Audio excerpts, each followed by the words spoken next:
Bonjour à tous et merci de nous rejoindre pour cette nouvelle édition de Dimanche en politique Grand Est. Nous nous intéressons aujourd'hui au monde du travail au temps de la Covid-19 et plus particulièrement du télétravail. Quels sont ses avantages, ses inconvénients à l'heure où syndicats et patronat cherchent un accord sur la question, à l'heure où le gouvernement érige le télétravail en obligation.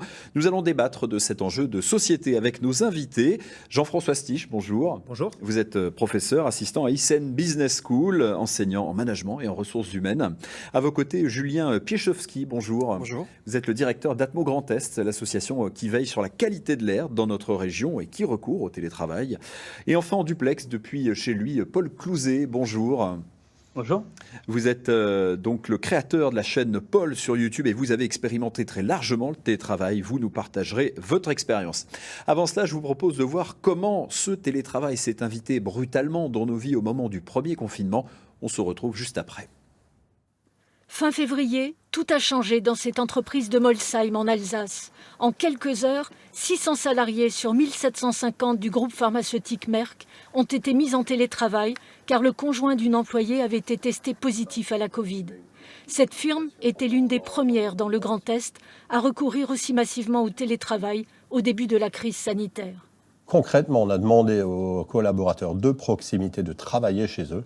Donc ça fait l'objet d'aucune discussion. Et dans ce sens, on a suivi les directives qui s'imposaient à nous. Par contre, on a décidé d'étendre la logique du télétravail, cette fois, à plusieurs centaines de nos collaborateurs. La démarche était vraiment d'essayer de réduire les effectifs du site sans en interrompre l'activité, puisque le site fonctionne tout à fait normalement, bien que quelques centaines de collaborateurs travaillent depuis chez eux. Du matériel adéquat et un accord préexistant avec les instances représentatives ont facilité ici le travail à domicile. Lors du premier confinement en France, jusqu'à 5 millions de salariés, beaucoup de cols blancs, ont eu recours au télétravail. Dans le Grand Est, à la fin du mois d'août, 90 accords avaient été conclus et ce n'est pas terminé. Face à la deuxième vague de l'épidémie, le gouvernement rappelle que le télétravail est une obligation et menace de sanctionner les entreprises récalcitrantes. Toutes les tâches qui peuvent être faites à distance doivent être faites en télétravail. Donc si toutes vos tâches peuvent être faites à distance, vous devez être 5 jours sur 5 en télétravail. Patronat et syndicats ont entamé cette semaine une négociation pour encadrer davantage cette pratique. Cet accord pourrait donner des repères à toutes les entreprises. De nouvelles organisations, en tout cas, se mettent en place avec des conséquences parfois très concrètes. À Strasbourg, l'accélération du télétravail, mais aussi des contraintes de gestion, ont poussé cette semaine le Crédit Mutuel à renoncer à la construction d'une tour de 14 étages dans ce quartier d'affaires de la capitale alsacienne. Et voilà, surprenant, un immeuble de bureau qui ne verra pas le jour. Qui aurait cru cela il y a seulement un an? Julien Piechowski, une réaction à ce qu'on vient de voir. Vous-même, vous avez été confronté à cela, le télétravail du jour au lendemain pour vos 80 salariés. Absolument, avec néanmoins quelque chose d'un peu moins brutal que l'entreprise concernée, en cela que nous avions déjà établi une charte du télétravail signée entre les instances syndicales et nous-mêmes le 20 janvier 2020, donc ce qui nous a permis d'anticiper, malgré tout, et malheureusement d'anticiper ce confinement total à partir du mois de mars. Et ça s'est plutôt bien passé, tout le monde a pu se retrouver en télétravail. En fait, on avait anticipé, c'est le cas de le dire, les moyens notamment informatiques et l'environnement de travail de nos collaborateurs par la signature de cette charte, et donc en fait c'est quelque chose qui a été accueillis de façon favorable par nos équipes. Et depuis le nouveau confinement, donc, rebelote. Rebelote, on est retourné effectivement au télétravail de façon importante, pas la totalité car on a aussi des équipes qui sont opérationnelles et qui vont sur station de mesure. Néanmoins, on a quand même sur les 80 collaborateurs, 65 collaborateurs qui sont en télétravail à 100%. Paul Clouzet, vous êtes travailleur indépendant, on dit youtubeur entre guillemets. Le télétravail, il s'impose à vous en ce moment. Vous l'avez pratiqué et puis vous en êtes éloigné pour aller dans du coworking et puis là, vous y retournez. Comment ça se passe pour vous ? Tant que c'est de manière courte et que je sens que ce n'est pas une condamnation éternelle, ça passe. Mais c'est vrai que quand je me suis lancé dans cette activité, j'avais quitté un job de vendeur de jeux vidéo, j'étais salarié et au début je me suis dit trop bien, je vais travailler chez moi, plus d'horaires, plus de patron, plus de contraintes. Et en fait, au bout de quelques mois, je me suis rendu compte que je me suis isolé, que je perdais en productivité, je devenais un peu feignant, je restais en pyjama, ce genre de choses, qui fait qu'à la fin, travailler chez soi, c'était pas l'idéal. Donc voilà, d'avoir trouvé une solution au bout d'1 an et demi, parce que j'ai mis du temps avant de me rendre compte quel était le problème, parce que du coup je n'arrivais pas à développer mon activité. Au bout d'1 an et demi, j'ai découvert les espaces de coworking, donc notamment le mien qui est la Capsule à Reims, qui a vraiment changé ma vie et fait qu'aujourd'hui je peux faire ce métier de manière heureuse. Ouais. On va en reparler tout à l'heure justement du coworking ou des espaces de travail partagés. Jean-François Astiche, on le voit bien, le télétravail, c'est aussi une question personnelle du ressenti du salarié. Certains le vivent très bien, d'autres, c'est plus difficile. Oui, effectivement, il y a tout cet enjeu d'avoir un télétravail qui s'adapte aux attentes de chacun, de chaque salarié, mais aussi de chaque entreprise. Et puis c'est justement l'un des enjeux qu'on a vu dans votre reportage en lien avec les négociations autour du télétravail. Aujourd'hui, c'est quand même une solution pour lutter contre les Aux salariés, aux entreprises, en lien avec l'épidémie. Vous faites des recherches spécifiques sur justement la psychologie des salariés. Vous vous intéressez vraiment à certaines personnes qui télétravaillent. Est-ce que c'est facile pour certains, difficile pour d'autres? Il y a vraiment une typologie différente en fonction des sujets, entre guillemets? Oui, il y a vraiment une typologie différente. Déjà pour les individus les plus technophiles, les plus à l'aise avec la technologie, il y a des facilités à avoir ces outils. Ces personnes peuvent gagner en importance, en légitimité dans leur entreprise de par leur maîtrise des outils. Et pour d'autres personnes, au contraire, ce sera plutôt un phénomène de technostress où les outils vont pouvoir être source de menace, un sentiment de menace, et on peut se retrouver perdu chez soi face à ces outils. Julien Piechowski, comment ça s'est passé pour vos salariés lors du premier confinement? Est-ce que justement il y avait ces réticences? Est-ce que vous avez senti des difficultés? J'ai envie de dire que c'est les obligations du gouvernement qui nous ont amenés à télétravailler. Donc effectivement, ça s'est passé de façon assez brutale, mais en même temps assez préparé par la signature de la charte. Et en même temps, le point d'attention qu'on a eu tout au long de ce premier confinement, c'est de conserver, c'est un peu paradoxal, mais de conserver le lien permanent avec nos collaborateurs, qui est un lien virtuel, mais qui est un lien social en même temps. Donc c'est vraiment un point pour nous extrêmement important d'avoir conservé ce lien. Donc pour répondre à votre question, ça s'est bien passé, en cela qu'on a conservé aussi ce lien qui n'était pas physique, mais qui était un lien de connexion ou de connectivité, je ne sais pas quel est le terme exact, mais voilà, ça nous a facilité la relation. Alors un lien qui pour Paul Clouzet n'existe pas, puisque Paul, vous travaillez tout seul. Alors parlez-nous de cette expérience de coworking, ça vous a un petit peu sauvé justement du télétravail qui s'était imposé à vous, en tout cas que vous aviez choisi au départ.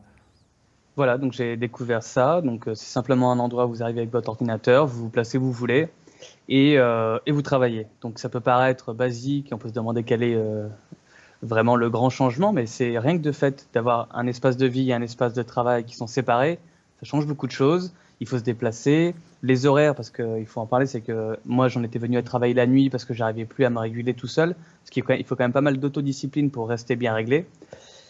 Voilà, et j'ai rencontré des gens super, des gens avec qui je suis devenu ami, parce que ce qui est bien, c'est que comme on fait pas du tout le même travail, on ne peut pas se fâcher sur le boulot en tout cas. Donc ça a vraiment plein d'avantages et en plus plein de métiers divers. Donc moi je suis youtubeur, mais il y a souvent des graphistes, des développeurs web, on a des architectes, aussi on a des salariés en télétravail. Enfin bref, vraiment plein de métiers différents qui fait que moi par exemple je suis youtubeur, je fais des vidéos, mais je vais pouvoir me faire aider par quelqu'un qui est graphiste sur quelque chose pour le montage, pour l'image. Enfin voilà, c'est très enrichissant aussi à ce niveau-là. Alors un espace de coworking qui actuellement est fermé, et puis la situation de Paul Clouzet est peut-être particulière parce que il n'a pas de management en fait derrière lui. Donc il y a une question aussi du télétravail, du travailleur indépendant. Oui, qui a plus de difficultés à établir du lien social en situation de télétravail, tout à fait. Donc ces espaces de travail partagé peuvent être des solutions aussi qui permettent de rompre l'isolement. Voilà, c'est ça. Je pense qu'on voit ce que vous disiez avant, cette préférence individuelle qui va jouer aussi, des personnes qui veulent retrouver du lien social, d'autres qui préfèrent au contraire s'isoler un peu. Ça, je le retrouve dans des projets de recherche que je mène depuis plusieurs années, qui s'intitule Web Robinson, où j'ai suivi Gauthier Tout-le-Monde, un patron qui est parti 40 jours sur une île déserte pour y faire du télétravail. Il n'est pas devenu fou. Et il n'est pas devenu fou, mais le même phénomène arrivait aussi, le fait de confondre son lieu de vie, son lieu de travail, de ne plus pouvoir s'échapper, de ne pas trouver d'endroit dans lequel s'isoler si on voulait sortir du travail. Et en même temps, lui, c'était un confinement entre guillemets choisi, en tout cas un télétravail choisi. Je pense que c'est effectivement la grande différence par rapport au télétravail aujourd'hui. Lui, c'était un Robinson volontaire. Les télétravailleurs aujourd'hui sont plutôt des naufragés. Ouais. Des naufragés, vous en avez connu, Julien Piechowski, parmi vos salariés? Sur les 85 collaborateurs, j'en ai identifié 2, effectivement, qui étaient dans une notion de souffrance. Souffrance, malgré les liens que nous avions, qui étaient plutôt des liens virtuels. On avait ce sentiment de souffrance, il faut le reconnaître, avec une notion d'isolement assez forte. Et le retour à la vie professionnelle physique a été pour ces 2 personnes un véritable soulagement et une véritable bouffée d'oxygène. Oui, parce qu'après le confinement, les gens sont revenus Absolument. sur site, Oui. donc ça a permis de retisser des liens. Et Absolument. puis là, brutalement, Donc là, effectivement, octobre. c'est des discussions qu'on a eues aussi avec ces 2 personnes avant reconfinement, et on a convenu qu'effectivement, nous resterons en contact, ce qui est le cas aujourd'hui. Bon, alors d'autres travailleurs ont opté pour des lieux plus insolites, pour travailler à distance et pas forcément être chez eux. C'est le cas de ces travailleurs qui ont choisi un lieu alternatif, un hôtel. Regardez ce reportage tourné juste avant le 2e confinement et on se retrouve ensemble juste après. Prendre une chambre d'hôtel, pas pour y dormir, mais pour y passer la journée. Depuis 3 semaines, c'est ce que propose ce directeur dans son établissement parisien. Sa cible, séduire les télétravailleurs. 80 € par jour, tout inclus, avec la pause de bienvenue à l'accueil. Et ensuite, vous avez les boissons chaudes à volonté. Une nouvelle offre qui a convaincu cette éditrice. Elle n'habite qu'à quelques kilomètres de l'hôtel. Pourtant, elle loue cette chambre entre 8h et 20h, 1 ou 2 fois par semaine. En ce moment, entre mon mari qui fait du télétravail à cause du Covid, donc qui est à la maison aussi, et 2 enfants en bas âge, je me suis dit que cette option était assez intéressante pour avoir un peu de tranquillité. Exploiter au maximum la journée et rentabiliser le moindre espace disponible.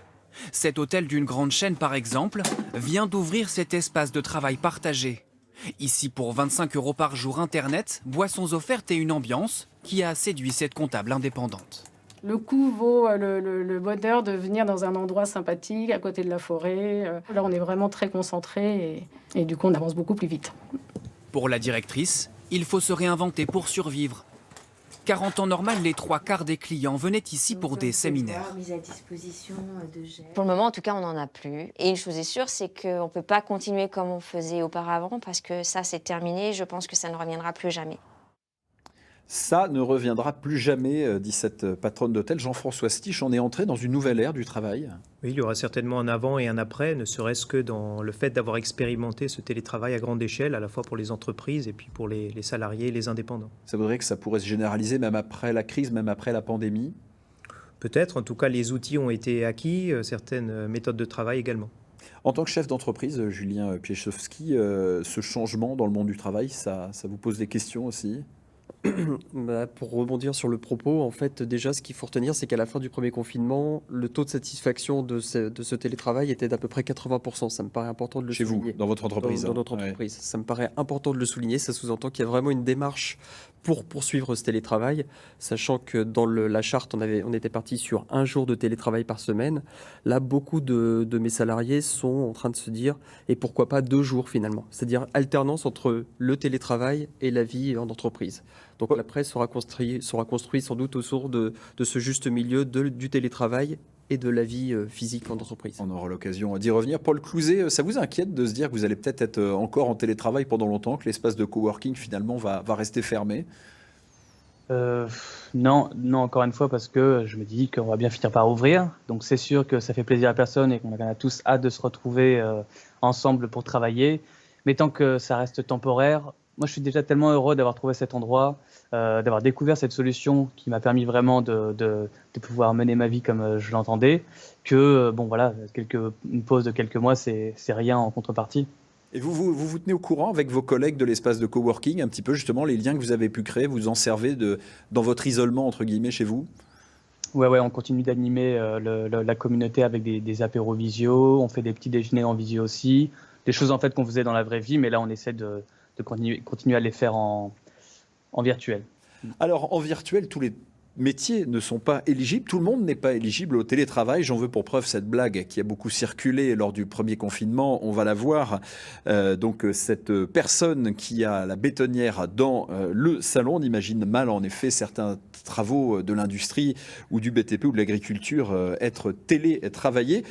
Julien Piechowski, vous avez 15 salariés qui ne peuvent pas télétravailler. Ça s'est passé comment pour eux lors du premier confinement et ça se passe comment maintenant?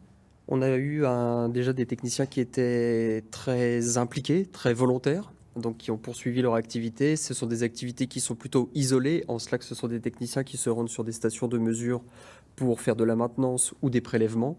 Donc ça reste totalement maîtrisable, en cela que la personne est isolée. C'est beaucoup plus complexe dans d'autres environnements professionnels. Le nôtre est propice aux visites sur site et donc à faciliter aussi ce travail isolé. Comment on peut gérer, vous qui travaillez sur la psychologie des télétravailleurs et du travail en général, justement cette différence entre ceux qui peuvent télétravailler et ceux qui sont finalement sur le terrain? Alors justement, pas au niveau psychologique, plutôt au niveau de l'interaction entre les différents salariés. Ce qu'on constate dans la recherche, c'est que quand des personnes vont télétravailler, mais que leurs collègues sont abandonnés au bureau, leur satisfaction diminue. Et d'autant plus quand c'est le manager qui part télétravailler et que les membres de son équipe restent au bureau.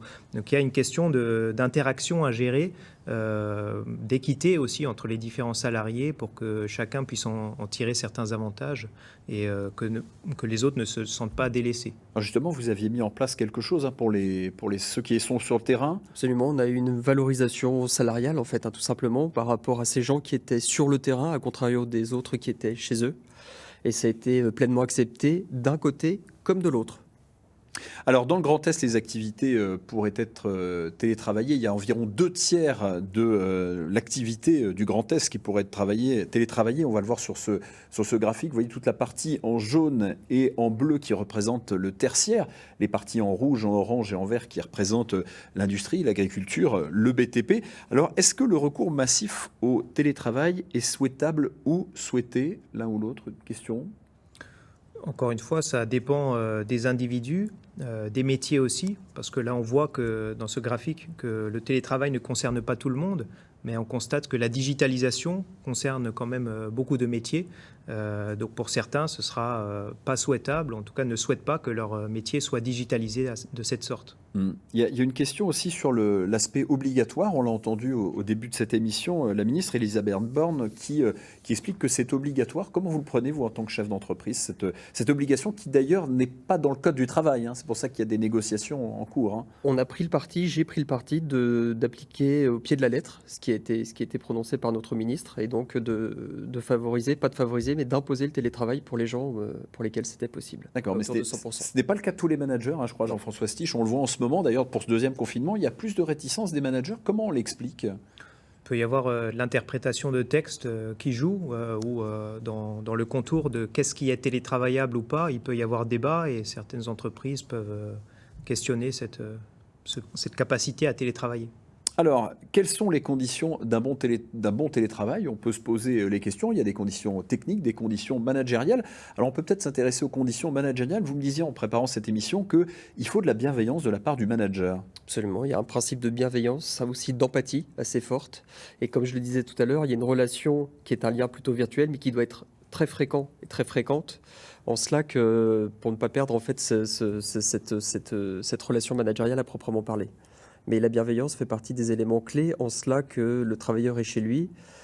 Et on doit absolument, en tout cas de mon point de vue, garder ce contact bienveillant dans un environnement qui n'est pas celui de la vie professionnelle. Oui, et puis la frontière est infime. Il y a cette question donc de confiance mutuelle. Confiance réciproque. S'il n'y a pas de confiance réciproque, comment ça se passe? Est-ce que vous avez déjà expérimenté ça dans vos travaux de recherche? C'est plus difficile, effectivement, quand il n'y a pas de relation de confiance mutuelle, ne serait-ce que dans les méthodes de travail, dans la capacité que les gens vont avoir à se confier dans ces outils de communication virtuelle auxquels ils ne sont peut-être pas habitués et qui changent les relations sociales. Paul Clouzet, comment vous faites? Vous faites des brainstorming avec vous-même parce que vous n'avez pas de manager. Ça veut dire qu'il faut s'autodiscipliner pour être performant, entre guillemets. Comment ça se passe pour vous?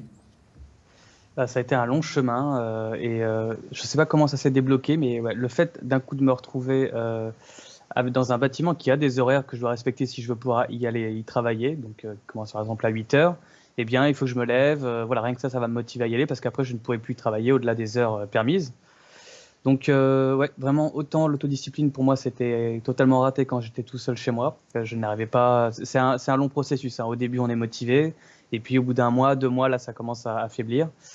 Voilà, mais une fois que j'ai retrouvé cet endroit, ouais, ça a été automatique. C'est tellement un plaisir de retrouver ces personnes. On est dans un lieu vivant où vous allez faire des pauses avec eux. On a des petits jeux vidéo, un baby-foot pour avoir des interactions. Tout ça nous laisse entrevoir une belle journée, donc forcément ça motive.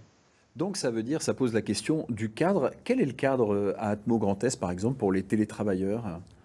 Alors le cadre à proprement parler, c'est uniquement la plage horaire à proprement parler, 2 plages fixes qui sont destinées en fait aux échanges entre employeurs et employés. Après, les gens organisent leur travail un peu comme ils le veulent. Avec beaucoup de bienveillance, beaucoup d'autonomie et beaucoup de confiance. Et le rapport il y a un rapport de hiérarchie, un rapport de subordination, hein, puisque c'est le terme même du Code du travail. Comment ils s'exercent ? Vous leur donnez ce qu'ils ont à faire ? C'est ça, et en fait on est plutôt davantage sur une obligation de résultat qu'à proprement parler de la surveillance au quotidien de l'activité. On est plutôt sur des échéances, fixer des échéances, des objectifs, et voir s'ils sont atteints, et voir comment on peut les atteindre si jamais ils ne sont pas atteints à l'instant T. On parlait de surveillance, surveiller les télétravailleurs, est-ce que ce sera envisageable ? Je sais que ça se fait au Royaume-Uni, par exemple, sur certains postes. Est-ce que c'est souhaitable ? Est-ce que ça existe ? Je pense que le mot qui a été évoqué avant, autonomie, c'est vraiment le mot-clé dans les situations de télétravail. Et puis plus on propose de la surveillance, moins on donne d'autonomie. Et ça enlève l'intérêt fondamental du télétravail, selon moi. Et intérêt qui est déjà enlevé en partie par le télétravail qui est subi en ce moment. Ouais. Il y a des questions aussi, il peut y avoir des disparités. C'est la question, vous parlez de la technique. Ça veut dire aussi qu'il faut que chaque salarié puisse avoir aussi chez lui une connexion suffisante. Ça aussi, c'est un préalable. Alors le premier confinement, effectivement, a été propice à quelques difficultés, notamment de débit par rapport au lieu d'habitation. Des choses qui ont été palliées dans un second temps parce que la technologie nous rattrape très vite. En tout cas, c'est ce qu'on perçoit. Et aujourd'hui, on n'a plus de problème de connexion. Je veux dire que le monde s'est adapté assez vite à cette situation. Ouais, et dans le monde de travail, ça peut être source d'inégalités aussi ? D'inégalités parce qu'on n'est pas tous armés de la même manière pour affronter ces outils. Comme je le disais tout à l'heure, certains peuvent se sentir menacés par ces outils. Et donc là, ce sera une expérience qui sera plutôt négative, avec du stress, de l'anxiété, de la nervosité. Et pour d'autres, ce sera une expérience plus plaisante, avec au contraire de la stimulation, de la fierté, pourquoi pas. Alors on peut s'interroger aussi sur quel espace de travail pour demain, puisque toutes ces techniques bouleversent le monde du travail. L'organisation de l'activité des espaces de travail est un sujet de réflexion qui est constant dans les entreprises, mais la crise sanitaire a indéniablement accéléré certaines prises de décision. Chaque société a dû s'adapter, s'équiper, trouver des solutions qui se révèlent parfois de véritables avancées. Regardez. L'entreprise Aguerre à Aubernais, 1900 salariés et désormais autant de masques sur les visages. Comme partout, il a fallu s'adapter aux risques épidémiques. Le gel et le plexiglas sont apparus et sont rentrés dans les mœurs. Il n'est pas exclu d'ailleurs qu'ils restent en place après la crise sanitaire. Je reste persuadé qu'on aura une amélioration de l'hygiène collective dans l'entreprise et dans les entreprises avec l'utilisation de gel hydroalcoolique, le respect des mesures barrières, des distances sociales. Quant à l'utilisation de mesures physiques telles que l'utilisation de plexiglas, on verra à l'usage si c'est pérennisé ou pas. Contraintes de s'adapter, les entreprises ont découvert des vertus aux nouvelles façons d'organiser l'activité. Ici, le télétravail s'est développé, les visioconférences aussi. Gain de temps, optimisation et la prise de conscience que l'on peut souvent limiter les déplacements. Aujourd'hui, cette réunion avec des collaborateurs polonais et chinois se fait par écran interposé. Dans beaucoup de cas, ils seraient effectivement partis dans les usines pour mettre au point les lignes de production et les produits. Et aujourd'hui, on fait des mises au point à distance en utilisant des moyens que la technologie nous permet de faire, avec des caméras, parfois en filmant les lignes de production pour adapter et faire les corrections nécessaires. Les protocoles ont changé. L'organisation de l'espace de travail aussi. C'est l'une des spécialités du fabricant de mobilier de bureau Steelcase à Schiltigheim. Trouver des solutions pour intégrer les mesures barrières à l'environnement professionnel. Ici, des lumières pour indiquer qu'un bureau est vide ou pas, histoire de ne pas manipuler une poignée inutilement. Là, pas de banquette mais des sièges individuels et des plantes à la place du plexiglas pour ajouter de la distance. L'air de rien.